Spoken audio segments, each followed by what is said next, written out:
my aneurysm was on September 10th, 1994.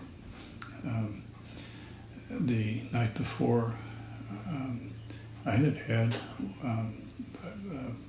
a very bad headache. It was the worst of my life, which is what you always hear with aneurysms. I was prone to aneurysms, but mine reached up the back of my neck, like in the middle of my head, and just like, I mean, it was just a really strong one. But I got a lot of it. I didn't think much of it. It cleared up, so I went to bed. Next day, my kids were young. My son was upstairs taking a nap. My wife was out with our daughter. And so I was working in the side yard, cutting down honeysuckle. And I had a bandsaw, a floppy blade. And so I was lying on the ground, cutting down honeysuckle, and passed out. Woke up, I thought I was still in bed. I'm looking up, I'm thinking, if I'm in bed, how come I'm seeing branches up above me? And so I rolled out from under it, went to stand up. I thought, boy, I just don't feel right. Yeah, it wasn't like being drunk. It wasn't like being high. So it was just this really disoriented feeling. Tried to stand up, fell over. So I thought it was heat stroke. It's a slight hill over in the side yard. Ended up having to crawl up the hill. Got into the house. Went into the shower with my clothes on. Just turned on the cold water. Thought that would help take care of it. It didn't. We had a list of neighbors with phone numbers. I called some of them and finally reached one.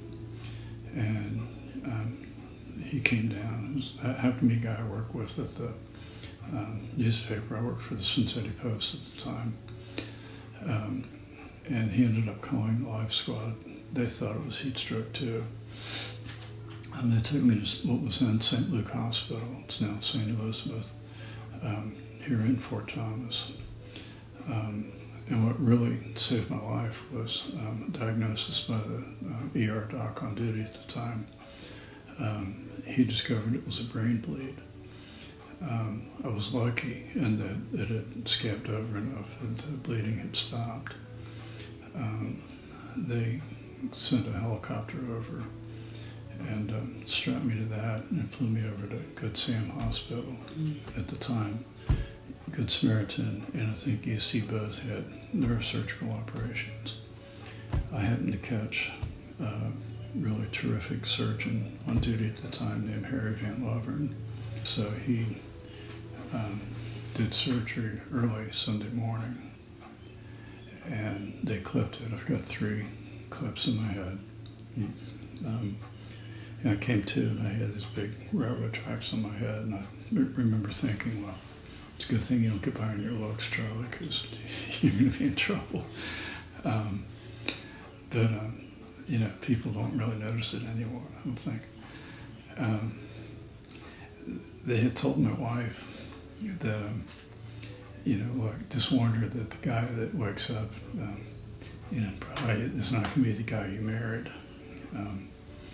His personality is going to be different. He may not survive it, but if he does, just be prepared for changes. And I was able to go back to work at the same job I had had before. And I was able to come back and help Carmen raise our kids. So, just blessed, absolutely blessed.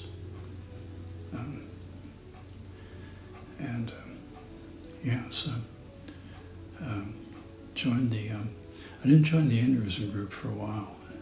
It was a mutual friend, a former reporter at the Post, who I ran into one day, and she said, well, hey, Bob, they're having their annual summer picnic near you in Fort Thomas. You should just go check it out. I said, all right, sure. And I wasn't prepared for it. I was blown away by how much I felt like I had in common with the folks I met there, just delightful people. But we'd all been through something that not many people go through. And so I started going to meetings, and it was that commonality. And then new people would come in, and they'd be terrified. I mean, it's just, and it's the caregivers and it's the survivors. And it's the same thing you hear, okay, people tell me I look great, but I don't feel great.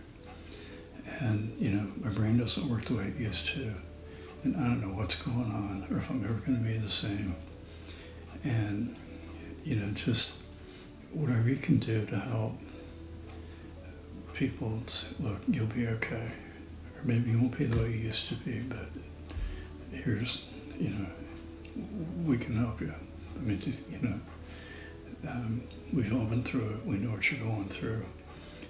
Just, just be someplace you can go for at least some answers besides what your physicians are giving you.